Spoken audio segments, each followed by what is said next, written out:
O te whatala ko foi le mai monga no cha te nu o ile nei cha ya fo ma le nei so fo ma lo le so fo mo ma lo fo ile langi ma lo mo ya o se fa po pongo foi nei o mena te tupu Samoa a wala fa fonga o le sau no le fionga le te i fono le bang fa o fire le fast le sunga la ule le mali tole o templa tai ba forces me a fai e tu la i mai le bang fa o fire le fast te ta ile ma lo Samoa o le atu woti le tofinga o le hao le malo. Uta iane o lea saunoanga, na te ena malosi, e le fionga tu le epa sa i le malia i le ngoi, o se whapaponga le ne. Malulu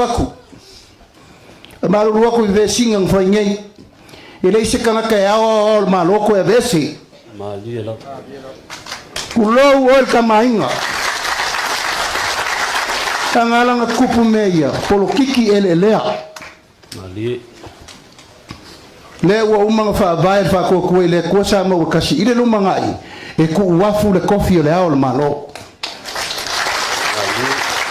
Kalo le kua ia umi lau soifua.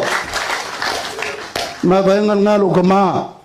Va ai maari e koa, va ai kupu ka msesi. Ia e kausi kama ainga ngā umanga kofi le ku. E uia inga le anga le kuia anga i eke au. E le whainga. Amangalo le kua.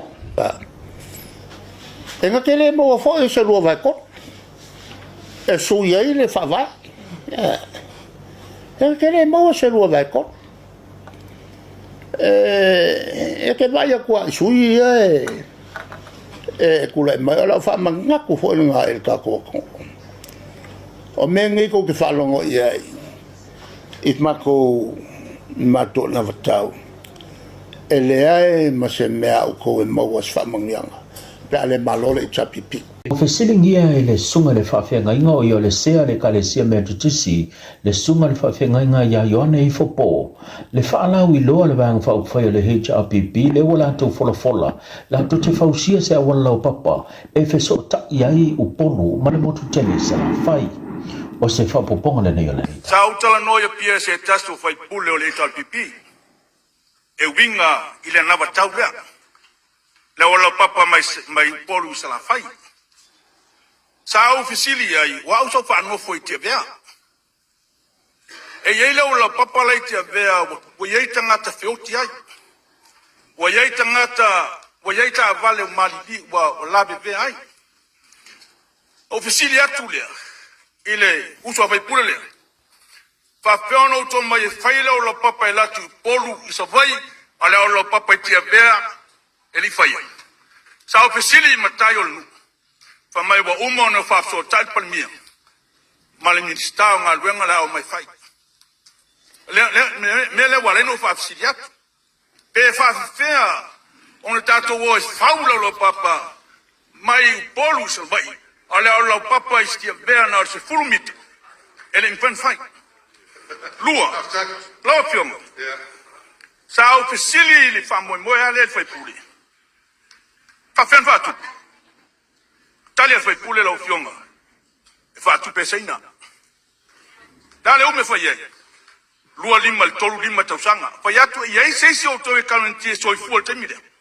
O ye to vea pe ale uma. Ele i soi fu mai fa nau ba mato fa nau. Na to ti fatino no mele. Fa mai le on saunanga le fai pule ya te. La o fionga sea. Ne ai, o lo yel fa mo pe atulai mai a taunul fa mo. Ale tongetu e tongi fanua. Ah, ia. Ai fai fa solo. Alo, tai. O lo papa le sa vai. Wa umana vatu le polkalame. Ia le tau sanga le fo ma pau ai. Ai kaunga mo fa sa wala papa i le lokule i mangongo ya polima. Ia ma fo foi o la ka upunga ai. Alo, tai. So vai a o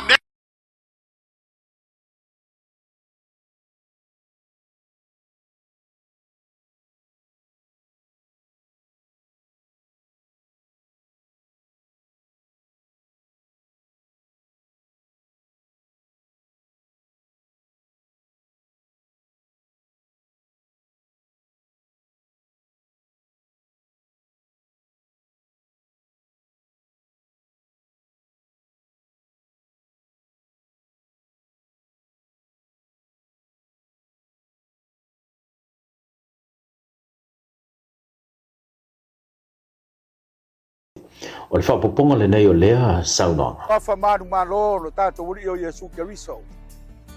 Matou te whatalofa atuai. I lau isunga i le teiteifono lo lauli al mani toa ma le vaenga whaukwhai. Whatuatua i le atua Samoa o tas. Matou te avatu le whatalofa ma lo whaanga. Awa le sauni atu mo le whamoemoe o le tato watunu. Kau ina i alofa ngia i le atua. Le whamoemoe i au tau roto te tele. Aua tau te whiwhewhe i au tau tū mau i le ri. E ala i lau tau whatuatuanga, o le whatuatua i le atua, tau te manu mano ai mea unga. Alo whaanga mai le vaenga lango o le tatu vaenga whaukwhai, o le whaas i Amerika Samoa, i a Manuia tele le whainga palota. Manuia lau e fionga le teiteifono, Manuia le vaenga whaukwhai, tele ma i a mawalunga se vi inga o le atua, ona o Yesu. Amen.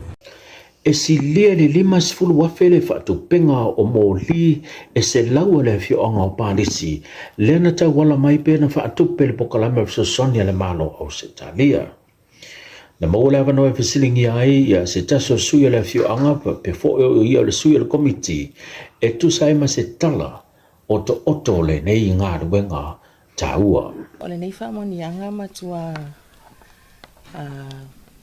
le umalenga whaanga e tia ona o le nau ta inga sa iai ia mo le sanga le mu o le lalwhanga e le ngata i lea o whanau o whanau teine o anu ta maitai ia ai mese fo ila to lo fe mala nga i le nei awala wai mo si fio pa de si ma toi po sa la ba pe o le tau fiafi ia ai o le taru nei ona fa tu langa le plo ke tima ua mau salima mai ia le wa aia le mala mama atu le lalfanga ia ai mese fo ila to o tino i matu le lalfanga po tina ta mama atu ia fa pe fo ila to ia lo ia ngase o mana o tu mau pe o ina le sa avele matu fa mafa i nei ainga ona o vaenga e se le pongisao o tulanga i lo mama o tae se foi o tua mauta. Anga ni sa kausanga yang ka ko o ma ye iri ya yang ni pa pe.